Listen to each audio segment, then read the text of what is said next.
ಗೆಳೆಯರೆ, ಇನ್ಸೈಡ್ ಸುದ್ದಿಗೆ ಸ್ವಾಗತ. ಗೆಳೆಯರೆ, ಸೌಜನ್ಯ ಪ್ರಕರಣ ನಡೆದು ಸುಮಾರು 18 ವರ್ಷಗಳ ಕಳೆದಿವೆ. 2012ರಲ್ಲಿ ಈ ಪ್ರಕರಣ ನಡೆದದ್ದು.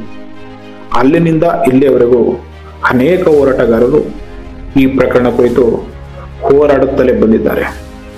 ಅದರಲ್ಲಿಯೂ ಸಂತೋಷ್ ರಾವ್ ನಿರ್ದೋಷಿ ಎಂದು ಮಾನ್ಯ ನ್ಯಾಯಾಲಯ ತೀರ್ಪು ಕೊಡ್ತದೆ. ತೀರ್ಪು ಕೊಟ್ಟ ನಂತರವಂತೂ ಸೌಜನ್ಯ ಹೋರಾಟ ಮತ್ತಷ್ಟು ಗಂಭೀರತೆಯನ್ನು ಪಡೆದುಕೊಂಡಿತ್ತು. ಆದರೆ ಗೆಳೆಯರೆ, ಘಟನೆ ನಡೆದು ಹಲವು ವರ್ಷಗಳ ಕಳೆದಿದ್ದರಿಂದ ಸಾಕ್ಷ್ಯಾಧಾರಗಳ ಕೊರತೆ ಈ ಪ್ರಕರಣದಲ್ಲಿ ಹೆಚ್ಚಾಗಿ ಕಾಡುವ ಸಾಧ್ಯತೆ ಇದೆ. ಮತ್ತು ಮಾನ್ಯ ಕೋರ್ಟ್ ತೀರ್ಪಿನಲ್ಲಿ ಹೇಳಿರುವ ಹಾಗೆ ಘಟನೆ ನಡೆದಾಗ ಸಾಕ್ಷ್ಯಾಧಾರಗಳನ್ನು ಸರಿಯಾದ ರೀತಿಯಲ್ಲಿ ಸಂಗ್ರಹಿಸಿದ ಪರಿಣಾಮ ಸೌಜನ್ಯ ಪ್ರಕರಣವನ್ನು ರೀಓಪನ್ ಮಾಡಲು ಯಾವುದೇ ಬಲವಾದಂತಹ ಸಾಕ್ಷ್ಯವಿರಲಿಲ್ಲ. ಹೋರಾಟಗಳು ಕೇವಲ ಆರೋಪ ಮತ್ತು ಪ್ರತ್ಯಾರೋಪಗಳಿಗೆ ಮಾತ್ರ ಸೀಮಿತವಾಗಿತ್ತು. ಆದರೆ ಇದೀಗ ಸೌಜನ್ಯ ಕೇಸ್ ರೀಓಪನ್ ಮಾಡುವಂಥ ಸಾಧ್ಯತೆಗಳು ಹೆಚ್ಚಾಗಿವೆ ಅಂತ ಹೇಳಲಾಗ್ತಾ ಇದೆ. ವಿಡಿಯೋನ ಎಲ್ಲೂ ಸ್ಕಿಪ್ ಮಾಡದೆ ಕೊನೆ ತನಕ ನೋಡಿ.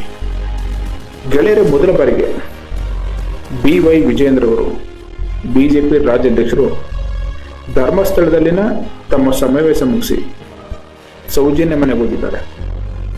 ಸೌಜನ್ಯ ಮನೆಗೆ ಹೋದಂತ ಇವರು ಸೌಜನ್ಯ ಕುಟುಂಬವನ್ನು ಭೇಟಿಯಾಗಿ ಸಾಂತ್ವನದ ಮಾತುಗಳ ಜೊತೆಗೆ ಈ ಪ್ರಕರಣದ ರೀಓಪನ್ ಮಾಡಲು ತಾವು ಸಹ ಸಂಪೂರ್ಣ ಸಹಕಾರವನ್ನ ನೀಡುವುದಾಗಿ ಕುಟುಂಬಸ್ಥರಿಗೆ ಹೇಳಿದ್ದಾರೆ. ಸ್ನೇಹಿತರೆ, ಈ ಎಲ್ಲದರ ನಡುವೆ ಸೌಜನ್ಯ ತಾಯಿ SIT ಪೊಲೀಸರಿಗೆ ದೂರನ್ನು ಕೊಟ್ಟಿದ್ದಾರೆ.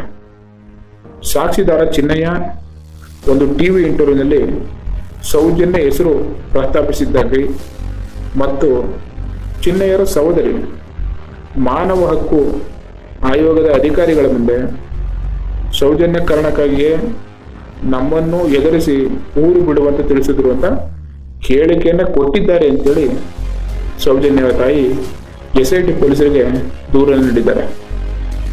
ಇದೀಗ ಪೊಲೀಸರು ದೂರನ್ನು ದಾಖಲಿಸಿಕೊಂಡಿದ್ದಾರೆ.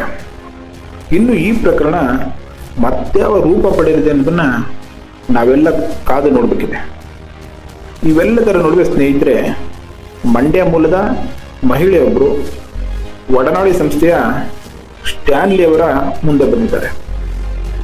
ಆ ಮಹಿಳೆ ಸೌಜನ್ಯ ಕಿಡ್ನ್ಯಾಪ್ ಆಗೋದನ್ನ ನೋಡಿದ್ದೀನಿ, ಎಲ್ಲಿ ಬೇಕಾದರೂ ನಾನು ಬಂದು ಪ್ರೂವ್ ಮಾಡ್ತೀನಿ, ಸಾಕ್ಷಿ ಹೇಳ್ತೀನಿ ಅಂತೆಲ್ಲ ಹೇಳಿಕೆಗಳನ್ನು ಕೊಟ್ಟಿದ್ದಾರೆ. ಇದು ಹಲವು ಮೀಡಿಯಾದಲ್ಲೂ ಸಹ ಬಂದಿದೆ. ಅದಕ್ಕೆ ಸಂಬಂಧಪಟ್ಟ ಹಾಗೆ SITಗೆ ಅವರು ಒಂದು ದೂರನ್ನು ಸಹ ದಾಖಲಿಸಿದ್ದಾರೆ. SIT ಪೊಲೀಸರು ಈ ದೂರನ್ನು ಆಧರಿಸಿ ತನಿಖೆಯನ್ನು ಶುರು ಮಾಡ್ತಾರ, ನಾವೆಲ್ಲ ಕಾದು ನೋಡಬೇಕಿದೆ. ಹೀಗೆ ಒಂದು ಕಡೆ ಸೌಜನ್ಯ ತಾಯಿ ದೂರನ್ನು ದಾಖಲಿಸಿದ್ದಾರೆ, ಮತ್ತೊಂದು ಕಡೆ ಆ ಮಹಿಳೆ ದೂರನ್ನು ದಾಖಲಿಸಿದ್ದಾರೆ. ಇದರ ನಡುವೆ ಆಕ್ವಿಟಲ್ ಕಮಿಟಿಯನ್ನ ಸರ್ಕಾರ ರಚಿಸುತ್ತಾ ಅನ್ನೋ ಚರ್ಚೆಗಳು ಜೋರಾಗಿವೆ. ಅಂದರೆ ಸೌಜನ್ಯ ಪ್ರಕರಣದ ತೀರ್ಪನ್ನು ಕೊಟ್ಟಂತಹ ಮಾನ್ಯ ನ್ಯಾಯಾಲಯ ಆಕ್ವಿಟಲ್ ಕಮಿಟಿಯನ್ನ ರಚಿಸುವಂತೆ ಸರ್ಕಾರಕ್ಕೆ ಸೂಚಿಸಿತ್ತು. ಸೌಜನ್ಯ ಪ್ರಕರಣದಲ್ಲಿ ಲೋಪ ಎಸಗಿರುವಂಥ ಅಧಿಕಾರಿಗಳ ಮೇಲೆ ಸರಿಯಾದಂಥ ತನಿಖೆ ನಡೆಸಿ ಸೂಕ್ತ ಕ್ರಮವನ್ನು ಜರುಗಿಸುವಂತೆ ಮಾನ್ಯ ಕೋರ್ಟ್ ಹೇಳಿತ್ತು. ಆಕ್ವಿಟಲ್ ಕಮಿಟಿ ಒಂದು ವೇಳೆ ರಚನೆ ಆಯಿತು ಅಂತ ಹೇಳಿದ್ರೆ ಪ್ರಕರಣ ಹಾದಿ ತಪ್ಪಲು ಏನೇನು ಕಾರಣ, ಹಾಗೆ ಯಾತಕ್ಕಾಗಿ ಅಧಿಕಾರಿಗಳು ಈ ಮಟ್ಟಿನ ನಿರಾಸಕ್ತಿಯನ್ನು ತೋರಿದ್ದಾರೆ ಅನ್ನೋದು ಹೊರಗಡೆ ಬರುತ್ತೆ.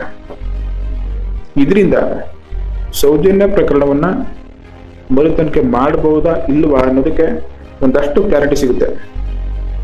ಇನ್ನು ಬಲವಾದಂಥ ಯಾವುದೇ ರೀತಿಯ ಸಾಕ್ಷಿಗಳಿಲ್ಲದೆ ಸುಪ್ರೀಂ ಕೋರ್ಟ್ಗೆ ಮರು ತನಿಖೆಗೆ ಈ ಪ್ರಕರಣವನ್ನು ಒತ್ತೆಯುವುದು ಬಹಳ ಕಷ್ಟ. ಸುಪ್ರೀಂ ಕೋರ್ಟ್ ಒಂದು ವೇಳೆ ಮರು ತನಿಖೆಗೆ ಆದೇಶ ಮಾಡಲೇಬೇಕು ಅಂತ ಹೇಳಿದ್ರೆ ಅದಕ್ಕೆ ಬಲವಾದಂತಹ ಸಾಂದರ್ಭಿಕ ಸಾಕ್ಷಿ ಅವಶ್ಯಕತೆ ಇರುತ್ತೆ. ಕೇವಲ ಹೇಳಿಕೆಗಳಿಂದ ಯಾವುದೇ ಸಾಕ್ಷಿಯನ್ನ ಇವರು ಸೃಷ್ಟಿ ಮಾಡೋಕ್ಕಾಗಲ್ಲ. ಗೆಳೆಯರ ಸದ್ಯದ ಮಟ್ಟಿಗೆ ಇಷ್ಟೆಲ್ಲ ಬೆಳವಣಿಗೆಗಳು ಆಗ್ತಾ ಇವೆ. ಮುಂದೆ ಈ ಪ್ರಕರಣ ಯಾವ ಯಾವ ರೀತಿಯ ತಿರುವುಗಳನ್ನ ಪಡೆಯುತ್ತೆ ಅನ್ನೋದನ್ನು ನಾವೆಲ್ಲ ಕಾದು ನೋಡೋಣ. ಗೆಳೆಯರೇ, ಈ ಬೆಳವಣಿಗೆಗಳ ಕುರಿತು ನಿಮ್ಮ ಅಭಿಪ್ರಾಯವೇನು ದಯಮಾಡಿ ಕಮೆಂಟ್ ಮಾಡಿ. ಧನ್ಯವಾದಗಳು. ಮುಂದಿನ ವಿಡಿಯೋದಲ್ಲಿ ಸಿಗೋಣ.